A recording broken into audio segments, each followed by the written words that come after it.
What's going down? Will Freeman, revolutionarylifestyledesign.com, talking to you today about money managers and wealth protection. All right. I'm reading through Michael Jordan's book autobiography here, and I don't care about sports, but Michael Jordan is the best of all time in terms of athletics, the most competitive, and his life story is fascinating.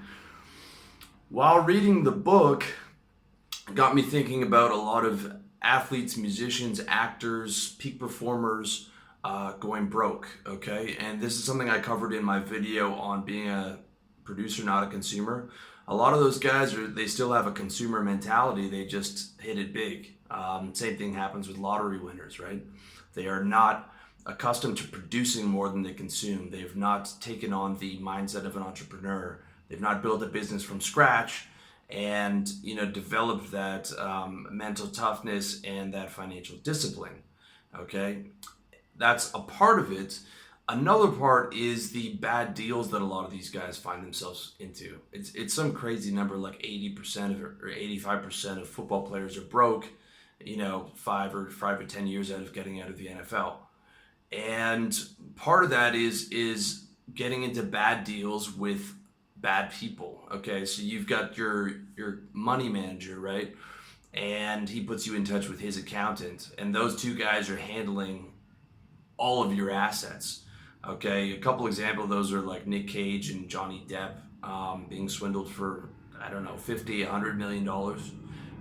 This type of thing happens all the time because they're not watching their money, they're letting some other guy watch their money, and they're getting reports from that guy's accountant, and they're both peeling off the guy. This happens a lot with guys who aren't financially savvy or financially literate, but they've got these big paydays from a particular skill that they have. Okay, the lesson there is they're not watching their money, and that's a big mistake. I would never ever let someone else manage my money. Even when I was making a ton of money trading, I remember we'd come into the bank with backwards hats and depositing these $100,000 checks, and they'd pull us aside every time and try and pitch me on private wealth management. I was like, dude, I'm a trader. Like, I make my living off of this. Okay, like, I'm not gonna let one of your clowns just manage this for me, and he thinks he's gonna know better about the markets than I do. And second of all, I was like, I understand these markets. I'm not putting my money in there anyways. But it was like every time we deposited a check.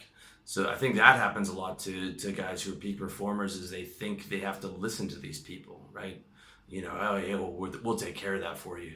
Okay, I would never let someone else manage my money. That's not to say I wouldn't invest in you know my buddy wants to do real estate out here, and he wants to develop you know do joint ventures and maybe put it into a fund, and then manage that on Airbnb and stuff like that. And that's something I might do in the future. But in terms of just giving someone my money to manage, I mean, there's zero chance I would ever do that. There's zero chance you should do that. um, you know if you do want that advice, like a fee-based advisor who's not tied into the particular product, the financial advisor in your bank is tied to those products. I mean, my mom's advisor was trying to sell her Leisure World, the stock, and I had to go in there and scream at the guy. I mean, she's in her 70s now, and he's trying to push her into these garbage stocks and stuff like that. And I've been going back and forth with her. I was like, you this guy does not necessarily have your best interest at heart. Okay, he's tied to those products. He gets a commission. So, like, the I'm talking about not a financial advisor. That's a broker. Okay, and he's getting a commission on that deal. I'm talking about there are fee-based guys who will sort of assess your situation, assess what you want to get out of it, and that you're paying for that specific advice. They're not tied into what they're selling you. They might have a connection in that, but if the guy's ethical, he'd tell you if he gets a commission on that. I also think that's going to be a big market in the future as people start to smarten up. That whole investment industry is going to be disrupted in a massive way, for the good, in my opinion. Okay. Um, but I would always make sure you have the sole access to your bank accounts. If you're buying real estate, you have the title. You're not letting someone manage that for you and not watching it like a hawk. That's insanity. That's absolute insanity to me. Okay. Um, and it's not just peak performers. Entrepreneurs do that too. A lot of entrepreneurs get really good at one business and then they think, well, okay, I should start putting this money away. So they give it all to Wall Street, right? Or they let someone else manage it, or they go into bad land deals, right? Dude, a lot of guys who make a lot of money, like I'm telling you, 80% of them would have just been better having that money sitting in a savings account. Like seriously, just having it sitting, that 100 million you made from basketball, just let it sit in the savings account. Okay, you're losing 3% a year on inflation, but I mean, so many of these guys go broke. So many peak performers mess this up, including entrepreneurs, including guys who have some business savvy, but they don't have savvy in the investment realm. Um, another major problem is divorce and lawsuits. Okay, in Michael Jordan's book, he paid $160 million in his divorce. 160 million. I think they were married for 15 years or 20 years or something. He's married again now, by the way.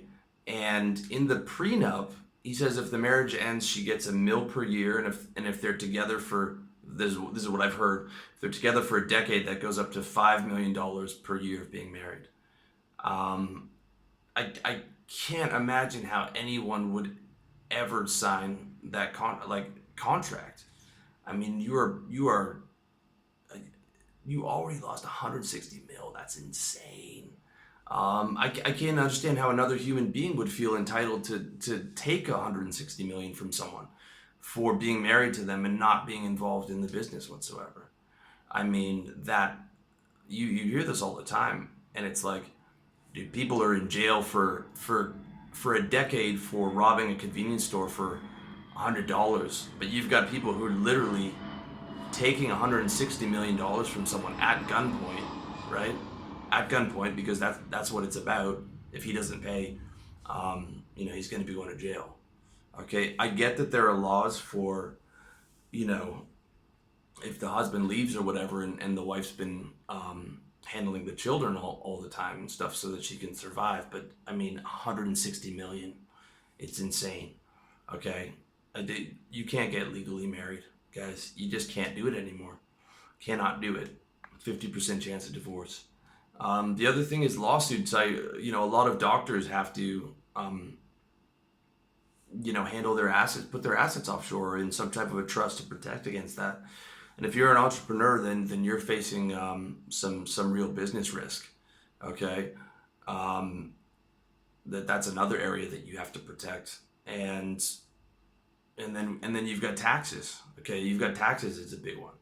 Okay, taxes is perhaps the biggest one. I mean, 30%, 35% a year taken away from you, and you compound that interest in a negative way. It's terrible. Okay, so all of those things need to be factored in before we get to appreciation. Um, Before we think about like making money on that money. Okay, if you're gonna get rich, you're gonna get rich from that high margin business. Investing will help you get richer, but it's not gonna get you rich, dude. The stock market, if you invest in the S&P, if you buy a low MER index fund and get like 0.3% on that, or sorry, 0.3% management fees, or you buy the spiders or something, you would have gotten on average 8% a year. That 8% a year is not going to get you rich, man. Okay, crypto trading is not going to get you rich. That's actually probably going to bankrupt you. Um, Having a small, bonds at 5%, medium yield bonds or 6% are not going to get you rich. You're going to get rich off your business, or you're not going to get rich at all. Okay, you're going to get rich off a business that you can get 1,000% return in, like a service business. Um, when you learn how to sell, that you can get that up to six figures, 200, 300 a year. Okay, and then you need to start protecting that money first. You need to protect that money. Okay, so if you want help, if you want advice, then use a fee-based professional who's not tied to any particular product. Like I like guys like Edmund from Flag Theory and Andrew from Nomad Capitalist because they can help you get set up. Offshore banking, second passports, um, getting incorporated offshore, things that are going to help you get your taxes handled, right? How to get your visa set up as an export. That can save you as an expat. Sorry, that can save you an absolute fortune. Just moving offshore, getting incorporated offshore, and all legally. Okay, all this stuff. I would never advocate breaking the law in this area. Um, okay, you don't need a money manager to put you into aggressive or shady deals, and you know I can't imagine how many of these football players probably they lost more money because their guys telling them we're going to get 100% return on this deal, on this land deal, and they haven't learned that financial literacy to see like, dude, if you're getting 10% a year on all your money combined, you're doing very well, or 15%. Um, okay, so you don't need a money manager. I would never have someone else, you know, money manage your money and then give you like a report on what it is. I mean, you can invest with certain people, but you need to be able to see everything. You need to have total transparency and not have some middleman in there. You can also, if you're doing well, dude, you could just have your money sit in the bank until you know what you want to do. Okay, yeah, it's you're losing 3% a year on inflation, but like way better than getting into bad deals. Most guys I know who've made good money have lost a lot of money in bad deals, in bad business deals or bad investments. I mean, most would have been better just having it sit there in the bank. Okay, I mean, ideally you have a year's worth of expenses in the bank, anyways. Like a lot of guys are talking about like investing in crypto and like crypto trading and like what should I invest in? And I was like, first like save 100 grand, have that in the bank as your peace of mind fund and your protection fund, and just have that sitting there, in case of emergency, and just so you know that so you can be like comfortable. Okay, save that first before you even start thinking about the other stuff. Um, and if you're putting your money somewhere, have total understanding of where your money is and total access to it. Okay, you do not want a middleman in there. That's how you get robbed. All right, you want to know exactly where your money is. If it's sitting in the bank, okay. If it's sitting, if you have bonds, you have total ownership of that. You have those certificates. You're seeing exactly how much you're getting every month.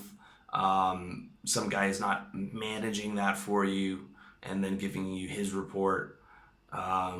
You're not letting the accountant that he picked for you give you that report. Like, you see everything, okay? You know exactly where your money is and you have total understanding of it. All right. I mean, guys make a fortune and they give their money to Wall Street to put into derivatives that they don't even understand. I mean, it's absolute insanity. Okay. So wealth protection before appreciation. Wealth protection before appreciation. Um, and protecting your wealth is not just about like guys think they're diversified because they're in stocks and they're in bonds and they're in real estate. It's like, oh, dude, all that's in the U.S. If the U.S. economy takes a hit, you're gonna take a hit. Also, one thing that I've realized is um, diversification outside of online. Okay, I was having a look the other day, and I was like, okay, my bank accounts are online, my business is online. Dude, what happens if the internet goes down even for a day? What where am I then? So I'm increasingly looking at offline ways, okay, not just diversification across stuff that's online, but I mean all your banking's online now.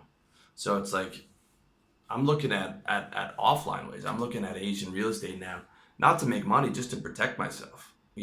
Having a bunch of those titles, you know, I can live in a real estate. I can't live in a gold bar or or a stock. Okay, that's that worst case scenario. Like, am I? I want to get to where I'm bulletproof, where I could survive pretty much anything that happens, and I'm thinking like diversifying offline becomes much more of interesting to me now, um, because I literally make all my money online. I'm also adding to my business where I'm beta testing clients now. Okay, because if I have a list of, you know, 100 clients or something that I worked with, I'm always going to be able to get money from that. I'm going to be beta testing like seminars and stuff like that too, um, so that I can have those offline streams of revenue. So look at wealth protection before appreciation. Like I was saying, I have a friend of mine who's looking to go into the business of helping guys, um, make more money, whether it's a hedge fund or whatever. And I was like, dude, at least 50% of your business should be wealth protection. Like, there's so many things that guys don't know about, and there's so many areas where guys need to protect themselves.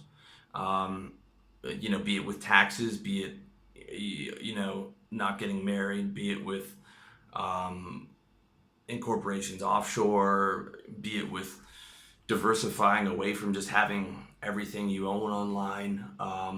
Getting yourself into one of the safer banks. Okay, safe American banks don't start till 40. Okay, the top 10 are Hong Kong, Singapore, Germany, things like that. So many angles to look at on wealth protection. So that's what you have to start thinking about first. Okay, so I would never have a money manager where it's just like a black box and he just gives you a report. Okay, that guy's gonna. I mean, that's you're just asking to get stolen from on that. I would never legally get married. I would look into wealth protection as much as possible before you even think about appreciation. Having a chunk of savings, having looking into getting some stuff offline, maybe getting incorporated offline or offshore. If you're in a business where there's a high legal risk, protecting your assets in some form of trust. Again, this stuff is all complicated, but I'm just trying to get your mind around that. Um, the business is going to be the vehicle to get rich, okay? And once you're starting to get rich, it's about protecting those assets first before you even start to think about like how do I get assets that are going to appreciate. You need to get those assets protected, and that hard money that you've earned from your business, you need to be able to protect that, and you need to stop yourself from getting into bad deals like uh, legal marriage for one. Um, so that's my 2 cents as an ex-trader. Okay, I saw from the ground up what it was like with how the market actually looked, and they're selling it as stability. Okay, I also worked for a mutual fund company. 2 floors were devoted to marketing. Okay, it's like 40% of that company was marketing. I wonder why, right? To be able to sell you that it's a stable, safe investment. It's like, dude, you gotta get your mind right to where you're protecting that. And people will work their whole life and then just throw that money to Wall Street and let someone else manage it. You got to be on top of everything. And if you are going to invest with someone, make sure that they're showing you total transparency. You know, make sure they're showing you total transparency. Make sure it's a reasonable, sounding deal. I was walking by some condo here in Thailand, and they said it's a guaranteed 8% a year return. Like, anyone selling you a guaranteed 8% return on, is someone you should not invest with. Like, it's absolute insanity. Okay, so protect your assets, man. Wealth protection first, and learn this stuff, dude. Become financially literate. Learn all this stuff. I got a lot of stuff on my site, how to plan your financial future and stuff like that. And a lot of the stuff I talk about on money is like just talking you guys out of investing and stuff, talking you guys out of putting all your money in the stock market, talking you guys out of forex trading and crypto trading. Okay, you're gonna get rich from your business, man. And if you don't have a business, you need to get a business. And if you don't have a high margin business, you need to get a high margin business. Okay, that service business can get you sales-based service business can get you 6 figures of the developing world equivalent. It can get you 200, it can get you 300 a year. Okay, and then you can maybe take your shots at the drop shipping, take 4 grand out from that month and put it in the drop shipping. Get multiple streams of revenue going. Get your savings up, and then focus on like further protecting those assets, reducing your tax bill. Okay, not getting legally married.